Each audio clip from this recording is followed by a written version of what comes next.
सम्भाषणसन्देशसंस्कृतमासपत्रिकायां प्रकाशितानां बालकथानां ध्वनिप्रसारणम् इदं बालमोदिनी इति। किञ्चन राज्यं सुवर्धननामकः नृपः तद् राज्यं पालयति स्म। तस्य राज्ये सुशासनम् आसीत्। प्रजानां समस्यानां परिहारं सः यथाशीघ्रं करोति स्म। कदाचित् कश्चन साधुः तस्य समीपम् आगत्य उक्तवान्, महाराजा, अहं वने कुटीरे निवसामि। कोऽपि मम स्थालिकां, पीठम्, उपधानं, भिक्षापात्रं, ढप्पलीम्, एकं वाद्यं यत् हस्ताघातेन वाद्यते च चोरितवान् अस्ति इति। राजा अनुक्षणं भटान् अन्वेषणाय प्रेषितवान्। अतीतानि कानिचन दिनानि।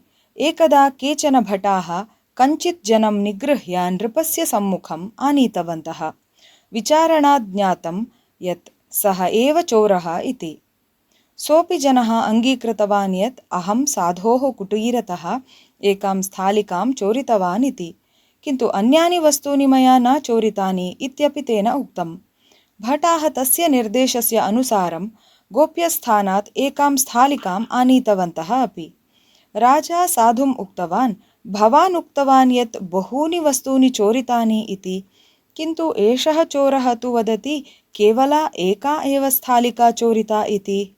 तदा साधुः उक्तवान्, महाराजा, एषः चोरः सत्यमेव वदति, अहमपि सत्यम् एव उक्तवान् इति।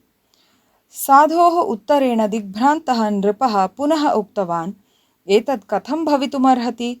भवान् यद्वदति तेन विषयस्य स्पष्टतया अवगमनं न भवति, कृपया अवबोधयतु। तदा साधुः उक्तवान्, मम समीपे एषा एका एव स्थालिका अस्ति। सा एव मम सर्वा सम्पत्तिः। अहं स्थालिकया भिक्षां स्वीकरोमि इत्यतः एतद् मम भिक्षापात्रम् अस्ति।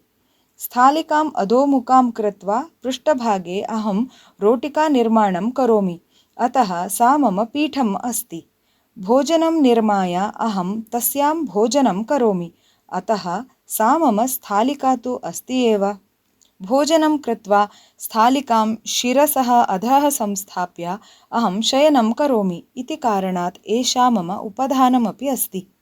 सायङ्काले स्थालिकाम् एव वाद्यं कृत्वा अहम् ईश्वरभजनं गायामि, अतः एषा एव मम वाद्यमपि अस्ति। अतः अहं यदुक्तवान् आसं तत्र नास्ति किमपि मिथ्यावाक्यम् इति।